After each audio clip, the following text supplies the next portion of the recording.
The sound of metal doors slamming shut echoes in the distance, a cold, hollow clang that seems to travel straight through your bones. It's August 18th, 2023, and inside Iron Ridge Correctional Facility, a storm is about to break loose. By the time the night shift ends, 2 officers will lie dead, 1 inmate will never breathe again, and 2 others will be dragged away in chains, their hands still sticky with blood. And all of it, every scream, every drop of crimson on that laundry room floor, will be traced back to one thing. Not money, not revenge, but a twisted, tangled love triangle that had been quietly brewing behind the prison's steel doors. Iron Ridge wasn't new to trouble. Contraband raids, shakedowns, and whispers of gang politics were part of its daily rhythm. But in the summer of 2023, the place was a pressure cooker. Tensions were high, security was tight, and trust between inmates was thinner than the paint peeling off the cell block walls. No one, not even the seasoned correctional staff, could have predicted the hell that would unfold that night. Or maybe someone did see it coming, but looked the other way. In the center of this deadly storm stood 3 men. Damian Cross, charming, manipulative, and always pulling strings. Caleb Knox, quiet, reserved, but hopelessly drawn into Damian's orbit. And Leon Rivers, a man with a short fuse and a body built for intimidation. They were bound together by desire, jealousy, and a dangerous game of manipulation. A game where every word and every glance carried weight, and where losing could mean more than just hurt feelings. You might think love has no place in prison. But here, behind razor wire and concrete, emotions are raw, desperate, and sometimes deadly. That night in the laundry room, it all came to a head. And when the screaming stopped, Iron Ridge would never be the same again. The months leading up to August weren't quiet inside Iron Ridge Correctional Facility. They were restless. The kind of restlessness you can feel in the air, like the charge before a thunderstorm. The administration had been cracking down hard. Routine shakedowns, surprise inspections, confiscating cell phones, makeshift blades, even homemade alcohol brewed in the shadows of the cell blocks. Every sweep tightened the noose a little more around inmate operations. But no matter how many weapons they found, they couldn't seize the most dangerous contraband of all, resentment. Damian Cross had been at Iron Ridge for years. 31 years old, 12-year sentence for armed robbery. On paper, he was just another number in a jumpsuit. But in reality, Damian had a talent, a way of reading people, of sliding into their weak spots, and making them feel like he was their friend, their confidant, maybe even more. In prison, that's power. And Damian knew how to use it. By March 2023, Damian had drawn Caleb Knox into his orbit. Caleb, 28, 8 years for burglary, was a different kind of inmate. The kind who kept his head down, avoided trouble, and followed the rules. Or at least he used to. Damian had a way of making even the most cautious man take risks.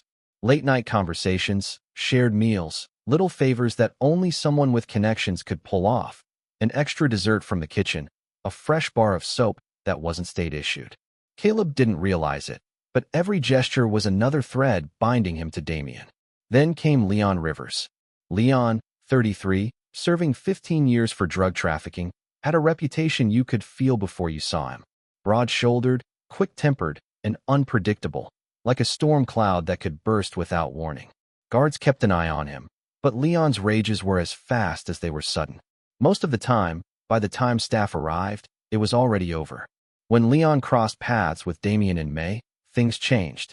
Damian was good at making people feel special, like they mattered in a place designed to strip you of that feeling. And for Leon, that attention was intoxicating. At first, it seemed harmless. Damian spent time with Caleb. Damian spent time with Leon.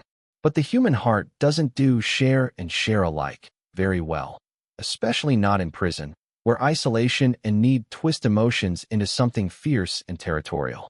By summer, the 3 of them were caught in a triangle of desire, suspicion, and manipulation. Damian would give Leon a pack of instant noodles, then turn around and slip Caleb a pouch of coffee. He whispered to Caleb about Leon's temper, then told Leon that Caleb didn't trust him. Little sparks, thrown into a room already filled with gas fumes. In July, the sparks began to burn. Other inmates noticed the tension. Heated whispers in the yard, glares across the cafeteria, And more than once, a sharp exchange over missing commissary items, instant coffee packets, candy bars, the kind of petty theft that, in prison, can feel like a declaration of war. But none of it made it into the official reports. The guards didn't see the danger yet. These were small storms, passing quickly enough to avoid formal write-ups. Damien knew exactly how to keep them under that threshold. The narrator in me can't help but wonder, was he planning it even then? Was every gift, every lie, every pointed comment part of some twisted long game? Because here's the thing, Damien thrived in chaos. And he'd built himself the perfect storm. Two men, both loyal to him in different ways, both ready to clash over him. And sooner or later, someone was going to bleed. As August 18th approached, the atmosphere in Iron Ridge was taut, humming with quiet hostility. You could see it in the way Caleb avoided Leon's gaze. You could feel it in the way Leon's jaw would clench when Damien walked away with Caleb. And you could hear it in the way Damien's laugh, that low, confident laugh, would carry just a little too long in the corridors. The powder keg was built. The fuse was ready. All it needed was one spark. And on the night of August 18th, 2023, inside the laundry wing of Iron Ridge, that spark would ignite. And the explosion would leave the prison stained forever. Night shifts inside Iron Ridge Correctional Facility always had a certain quiet danger to them. The halls seemed longer, the air colder, the shadows darker. And on August 18th, 2023, that quiet would shatter in the most brutal way imaginable. It was 9 p.m. when the laundry shift began. Assigned to the folding area, Damien Cross, Caleb Knox, and Leon Rivers. Supervising them, Officer Bernard Talbot, a 16-year veteran, steady and respected. Patrolling the adjacent loading dock, Officer Samuel Price, only 2 months into his new post, still learning the rhythm of the place. At 9:28 p.m., the logbook recorded Damien, Caleb, and Leon stepping into the laundry wing under Talbot's watch.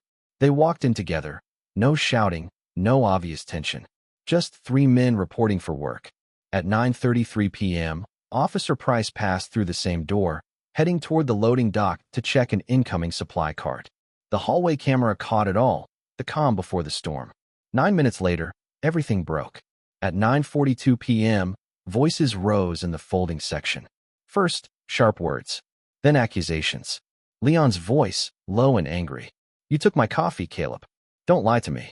Caleb snapped back, his own frustration finally spilling over. "I don't need your damn coffee, Leon." Damien stepped between them, hands out, the picture of a peacemaker. For a moment, it looked like he might actually calm them down. But then he stepped back, stepped aside, and that's when Leon lunged. The audio feed from the hallway camera captured it.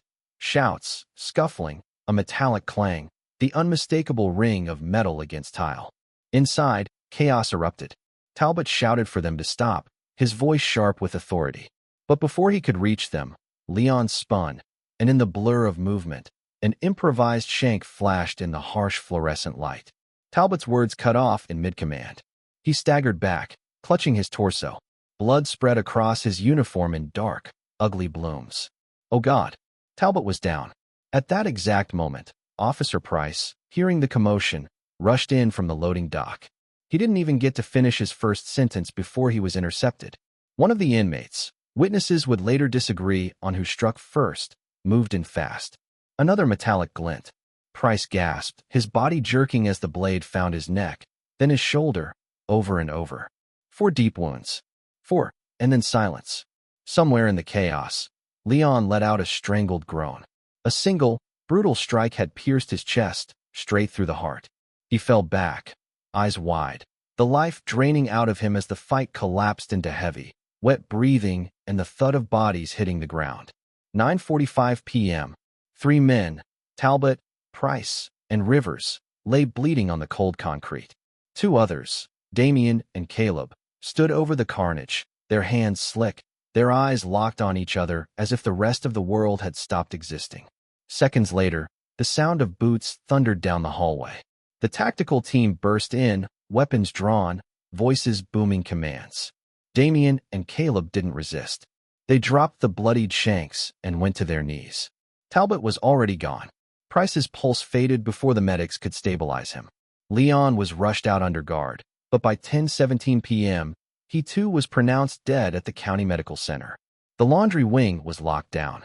The rest of Iron Ridge went into full-scale freeze. Every inmate in their cell, every corridor sealed. And the laundry room, once just a place for folding sheets and scrubbing uniforms, was now a crime scene soaked in tragedy. The first sweep turned up nothing. No weapons. No clear answers. It was only after the room was flipped top to bottom that investigators found them. 2 metal rods, each about a foot long, broken from the frame of a laundry cart, and a 6-inch shank, hidden beneath an overturned hamper, smeared with fresh blood. Damien's fingerprints on the rods. Caleb's on the smaller blade. Leon's prints mixed in. 3 weapons. 3 bodies. 2 survivors. As the tactical team led Damien and Caleb out in restraints, the camera outside caught one last image. Damien looking straight at the lens. No panic. No tears. Just a slow, unreadable smirk, as if he already knew how the story would be told. And here's the part that still chills me. If you listen closely to the hallway mic recording, right before the metallic clang, you can hear Damien's voice. Low, almost calm. And though the words aren't crystal clear, many believe they sound like this. Go ahead, Leon, show him. Whether that was provocation or just a fragment misheard in the chaos, no one can say for certain. But after that night, the question wouldn't be whether Damien Cross was involved, it would be how much of this he had planned from the very beginning. 9:46 p.m. That was the moment the entire prison froze. A loud, metallic buzz blared through Iron Ridge Correctional Facility, followed by the sharp voice of the control tower. Full lockdown. All units hold position. Tactical to laundry wing immediately. The air itself seemed to tighten. Inmates across the cell blocks went silent, some out of fear, others out of the morbid excitement that only comes when you know something big has happened. Guards slammed doors, secured gates, and braced for whatever horror awaited in the laundry wing. By 9:49 p.m., the tactical response team breached the double doors.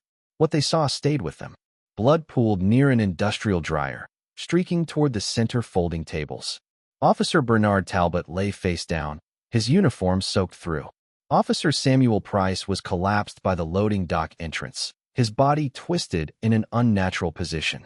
And on the far side of the room, Leon Rivers was on his back, chest heaving shallowly, his eyes already losing their light. The floor was littered with half-folded sheets, overturned carts, and laundry scattered like someone had tried to hide the weapons among the chaos. 2 inmates, Damien Cross and Caleb Knox, stood frozen, their wrists already in restraints. Both had visible cuts on their hands, fresh blood smeared from fingertips to elbows. Neither said a word. The first sweep of the room turned up nothing obvious. But within minutes, crime scene techs began pulling the place apart piece by piece. They found the first weapon, a 12-inch metal rod, wedged inside the frame of an overturned laundry cart. The second, another rod of identical size, was discovered under a table leg, bent slightly from force. The third was smaller, meaner. A 6-inch shank, its handle wrapped in strips of cloth, lying under a laundry hamper that had been tipped over during the fight. Blood clung to the blade in dark, sticky clumps. Fingerprint analysis later would tell its own quiet story. Damien's prints, clear as day, on both rods. Caleb's fingerprints wrapping the smaller blade. Leon's prints smeared alongside Damien's on one of the rods. 3 men, 3 weapons, and the distinct possibility that this wasn't some random prison brawl, but a coordinated explosion of violence. Outside the laundry room, the hallway camera footage became one of the case's most haunting pieces of evidence. At 9:28 p.m., the lens captured Talbot entering the laundry wing with Damien, Caleb, and Leon close behind. At 9:33 p.m., Price passed through the same doorway, heading for the loading dock. The hallway had no direct line of sight into the laundry room, but it did have a mounted microphone. And at exactly 9:42 p.m., that mic recorded raised voices, sharp and overlapping. Then came the sound that would make every investigator flinch. A metallic clang, the kind of noise that only comes from steel on tile. 3 seconds of silence. Then nothing but the sound of boots pounding toward the door as responding officers rushed in. The forensic team worked the scene like clockwork. Bloodstain pattern analysis told them the killings didn't happen all at once. Talbot's blood, splattered low on the wall near the dryer, suggested he was attacked first, forced downward before sustaining 6 deep stab wounds to his torso. Price's blood painted a different picture. For wounds, 2 to the neck and 2 to the shoulder, close-range strikes delivered after he stepped into the chaos. His body's position told the rest. He'd been intercepted at the doorway, cut down before he could reach Talbot or intervene. And Leon, the fatal wound to his chest was precise, direct, piercing his heart. Investigators believed it happened during or immediately after the assaults on Talbot and Price. The conclusion was chilling. This wasn't a chaotic, all-in brawl where everyone just swung at everyone else. The attacks had sequence, rhythm, intent. And that meant someone had been in control. By the end of the night, Talbot and Price were confirmed dead at the scene. Leon Rivers was pronounced dead less than half an hour later at the county medical center. Damien and Caleb were moved to administrative segregation, their clothes and shoes sealed as evidence. Somewhere in that mess of blood and betrayal, the truth was hiding. And the next step would be finding out whether Damien Cross was the fire starter or just another man caught in the blaze. The laundry wing was still a sealed crime scene when Damien Cross and Caleb Knox were led into 2 separate, windowless rooms. It was 10:22 p.m. The State Bureau of Investigation had already taken over, and these weren't going to be friendly chats. Both men sat cuffed to metal tables. A single camera blinked in the corner of each room.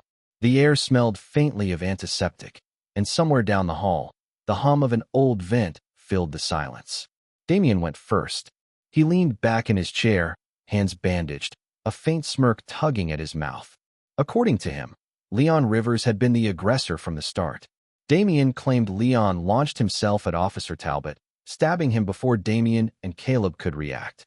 He said he'd tried to stop Leon, wrestling the weapon away, but in the chaos, Talbot, Price, and Leon himself had been fatally injured. He painted himself as the middleman, the man trying to break up a fight, the one who hated violence. But the way he told it, there was no urgency in his voice. No grief. Just control. Caleb's version? A whole different story. He said Damien had confronted Leon that night, accusing him of running his mouth to other inmates. Words turned to shoves, shoves to weapons. Talbot stepped in, and that's when Damien and Leon started fighting, both armed. Price came running and was struck down almost immediately. Caleb claimed he'd only picked up a weapon after Leon charged at him. Self-defense, nothing more. Investigators didn't buy either version completely. For one thing, the forensic evidence spoke louder than their words. Damien's jumpsuit had Officer Talbot's blood concentrated on the lower front, exactly where you'd expect it if he'd been close during the stabbing. Caleb's face bore spatter patterns consistent with Officer Price's blood, meaning he was near when those fatal blows landed. Both men's hands tested positive for Leon's blood. And then there were the fingerprints. Caleb's on the small 6-inch shank, Damien's and Leon's mixed on the larger rods. No matter how they twisted it, both men had held weapons. Both men had been in the middle of it. But it wasn't just the evidence pulling at the seams of their stories. It was their demeanor. Damien stayed calm, almost too calm. He didn't flinch when they slid crime scene photos across the table. He didn't hesitate when they asked about his relationship with Caleb and Leon, though his answers were carefully vague. Caleb, on the other hand, seemed worn thin. He shifted in his seat, his voice breaking at times, as if the weight of the night was pressing down hard. But when it came to Damien's role, his words grew sharper, his tone edged with something close to betrayal. 2 men, 2 stories, and between them, a truth tangled in jealousy, fear, and whatever unspoken promises they'd once made to each other. The interrogations didn't end with confessions. But for the investigators, they confirmed one thing. This wasn't just about a fight over coffee packets. Something deeper, darker, had been festering between these 3 men for months. And soon, a chilling tip from inside the prison walls would point the finger even more directly at Damien Cross. 2 days after the killings, the investigation took a turn. An anonymous call came through the prison's confidential informant line. The voice on the other end, tense, hurried, claimed to be an inmate currently in administrative segregation. And his words hit like a hammer. 2 weeks ago, Damien told me, if I can't have them both, neither walks away from me. Investigators didn't take prison gossip at face value, especially when it came from someone who might be angling for a deal. But the tip couldn't be ignored. So they dug deeper. And it didn't take long to find others with similar stories. One inmate swore he overheard Damien threaten Leon during a yard break, warning him to stay away from Caleb or pay the price. Another said Damien had been openly irritated in the days leading up to August 18th, muttering about finally settling it. A pattern was forming, and it wasn't one of self-defense. Prosecutors began building a theory. Damien had deliberately engineered the confrontation. Step 1.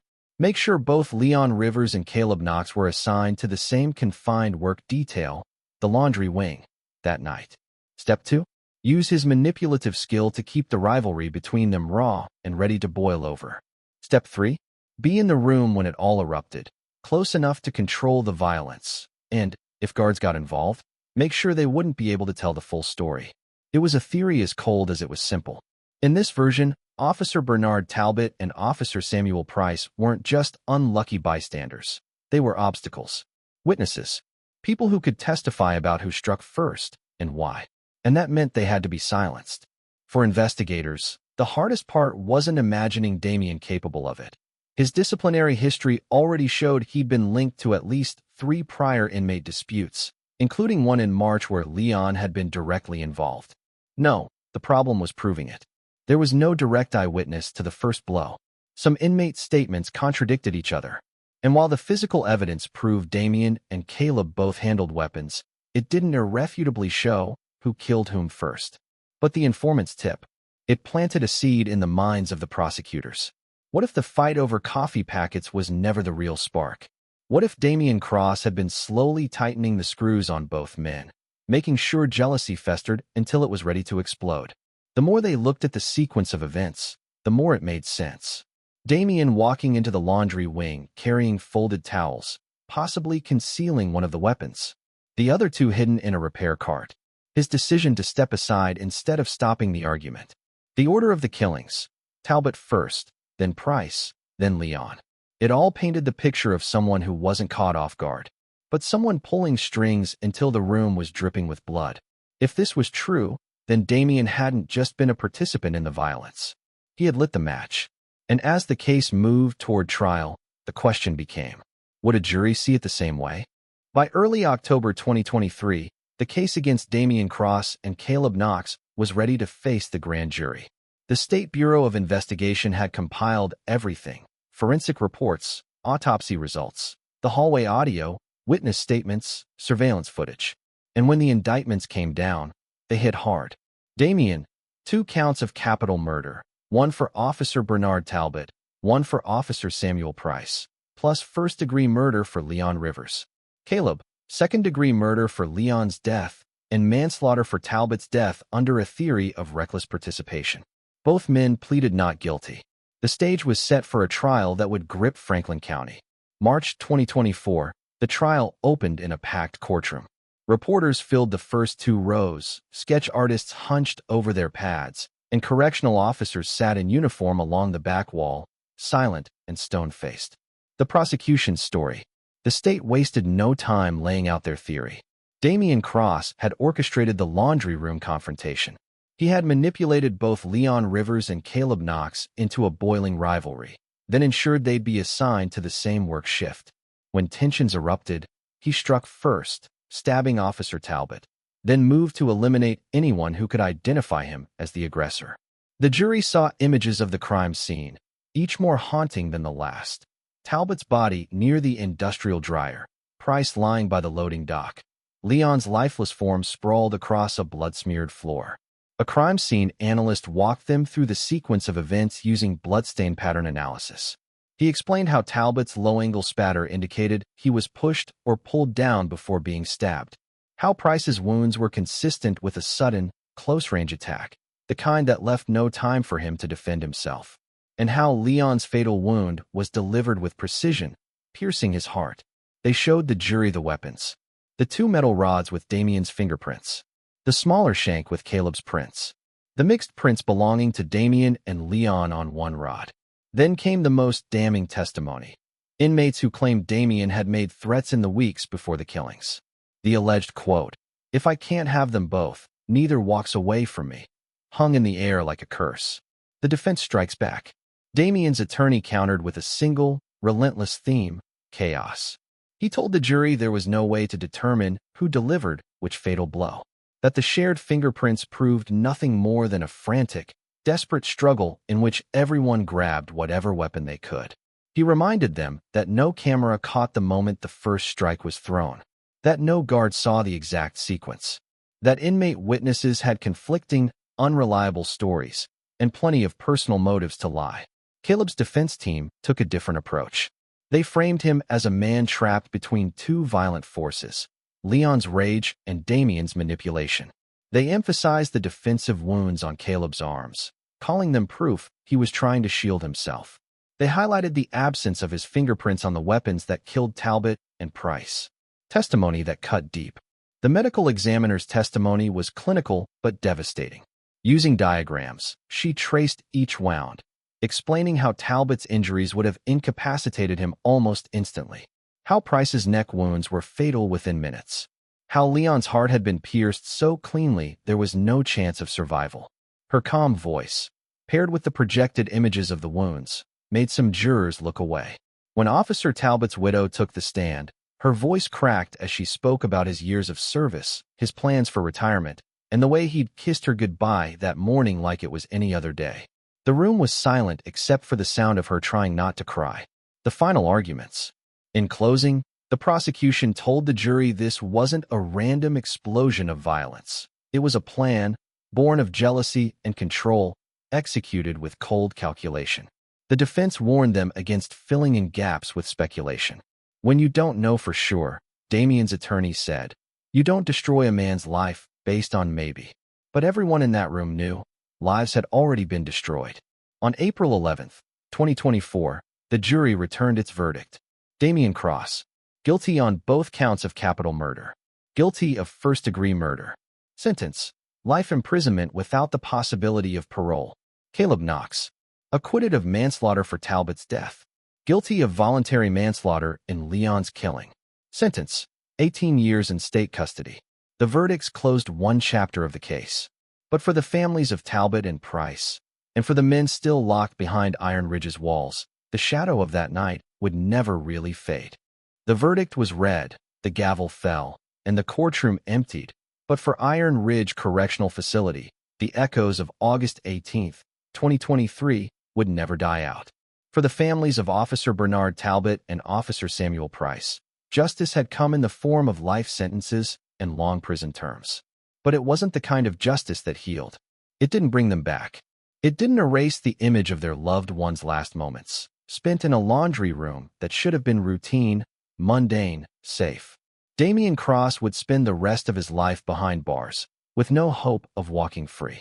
Even so, he showed little visible reaction when the sentence was announced. No outburst, no plea, just that same unsettling stillness, the same unreadable gaze that had followed him from the crime scene to the courtroom. Caleb Knox, on the other hand, looked pale and hollow. 18 years might not have been a life sentence, but for a man already broken by prison walls, it was enough to swallow the rest of his youth. In the weeks that followed, the Department of Corrections made a decision that spoke volumes. The laundry detail, a staple of Iron Ridge's daily operations for decades, was permanently shut down. The room where it happened was stripped bare, the machines wheeled away, the floor scrubbed until every visible trace of blood was gone. But anyone who had been there knew, you can't really clean something like that. Among the inmates, whispers about the laundry room massacre persisted. Some told it as a cautionary tale about letting emotions run unchecked. Others twisted it into a kind of prison folklore, with Damien at the center, half villain, half legend. For the staff, it was different. Some never stepped foot in that wing again unless they had to. Others transferred out entirely, unable to shake the memory of hearing the radio call cut short, then rushing toward a scene they would never forget. And for me, telling you this story, the part that stays with me isn't just the brutality. It's the why. All of this, 3 men dead, 2 more lives ruined, family shattered, sparked not by gang wars or an escape attempt, but by a triangle of jealousy, manipulation, and possessiveness. It's easy to think of prison as a place where violence is inevitable. But the truth is, sometimes the most dangerous weapon isn't a shank or a rod. It's the human heart, twisted by confinement, longing, and the will to control.